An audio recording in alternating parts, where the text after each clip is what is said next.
Hello, children. Welcome to Enjoy Stories. In this series, we will be reading one story every episode. This is aimed at inculcating the habit of reading and collecting books in children. Wishing all the very best. Today, we will read Chapter 2 of the short novel Heidi. This comes under our playlist Junior Readers. In the last chapter, we saw how Heidi had settled down with grandfather and made friends with Peter. What were the other events that took place further? Let us read on to see how the story progresses. Heidi Chapter 2. Several visits. Summer began to fade and the wind grew stronger, and grandfather kept Heidi by his side on the gustiest days. He was afraid that such a tiny girl might be blown off the rocks. Instead, she stayed home and helped him make cheese and watched in awe as he fixed, mended, and carved new furniture with all his carpenter's tools. As winter crept in and the green of the mountains turned to white, Peter came less often. The goats huddled in their shed, and Heidi watched in excitement as thick flakes of snow drifted past the window.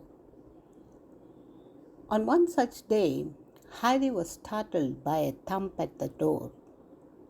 Peter came in, covered in white, and grandfather laughed as the heat began to thaw him out.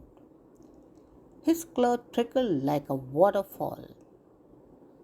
"So, young general," said grandfather, "now that you have lost your army of goats, you must turn to your pen and pencil." Heidi was intrigued, and grandfather explained. During the winter, he must go to school. He needs to learn how to read and write, but it is tricky sometimes. Am I right? Peter merely grunted, for he hated school. His face cheered, however, when grandfather served him some food. Peter's family was poor, and he was always hungry. As he finished chewing, he remembered a message. "My grandmother would love for you to visit," he told Heidi. "As soon as the snow clears, of course," he added, seeing that grandfather looked concerned. Heidi clapped her hands. "I cannot wait to meet your family," she smiled. Every day, Heidi pestered to be allowed to go down the mountain to Peter's home. Eventually, grandfather gave in. He made Heidi dress in her warmest clothes and bundled up the little girl in a blanket. Then they climbed onto a great wooden sleigh and set off down the mountain. Heidi squealed with delight as they sped faster and faster down the slope. She felt as if she was flying like a bird. In no time at all, they were outside Peter's hut. Grandfather unloaded his wriggling cargo and reminded her that he would come back for her before darkness fell. Heidi stepped from the bright sunlight into a room that seemed very dark. A woman sat at a table mending a coat that belonged to Peter. "You must be Heidi," she said. "I am Brigitta, Peter's mother, and this is grandmother." Heidi walked slowly to where an old woman sat at a spinning wheel. The woman put out her hands and grasped for Heidi's smaller ones. Then She ran her fingers over Heidi's face and hair. "You take after your mother, dear girl," she said, and patted for Heidi to sit down beside her.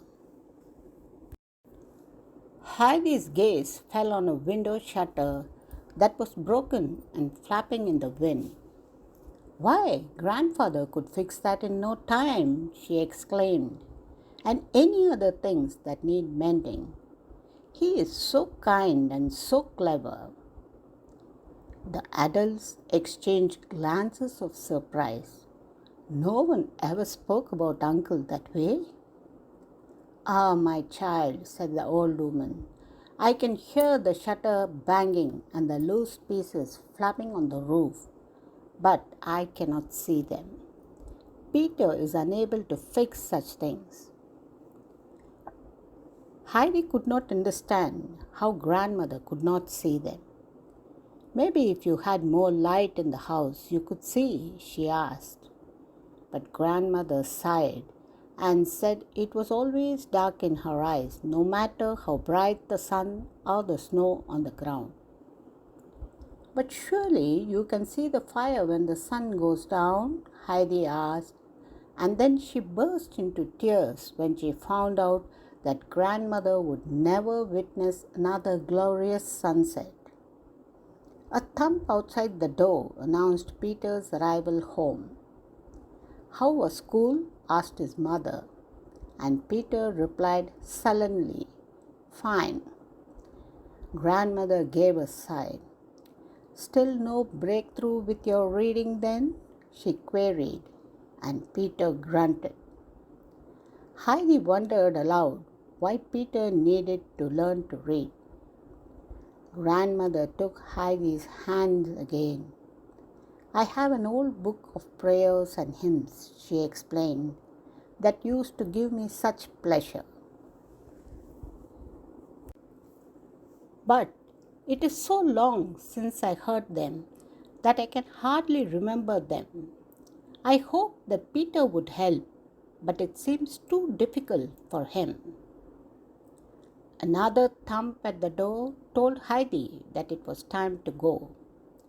She kissed the old lady and ran out to meet her grandfather, who scooped her up and carried her home. That night, Heidi made him promise to go back to Peter's hut and repair the things that were broken. She told herself that she would visit grandmother as often as she could. And so the winter passed, and Heidi made the old lady very happy. The family told the villagers of all the tasks that Uncle had done for them, and gossip began to spread that maybe he wasn't such an old grump after all. As spring arrived, the girl and her grandfather received a visit of their own. It was the pastor, a serious man dressed in black. He gave Heidi such a shock when he appeared outside, while she enjoyed feeling the faint sun on her skin and the new grass on her bare feet. But grandfather was not pleased to see him. It was the pastor's view that Heidi herself was now old enough to go to school and should certainly go when the next winter came. He said that grandfather was being neglectful by not allowing her to learn. "She learns plenty that is useful here on the mountain with me," grandfather told him. "And besides, she will freeze if she has to trek to the village every day through the winter. Her mother was a sickly girl and a sleepwalker besides.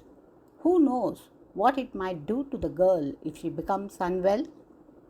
"You are right," said the pastor.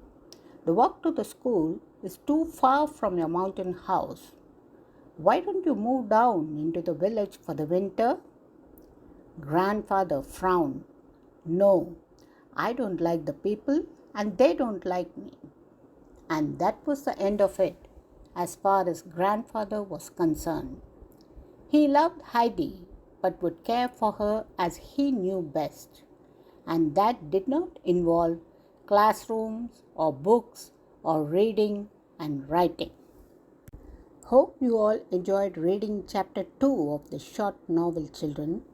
Do subscribe to my channel and share it with your family and friends. We will meet again with chapter 3 of this story. Thank you.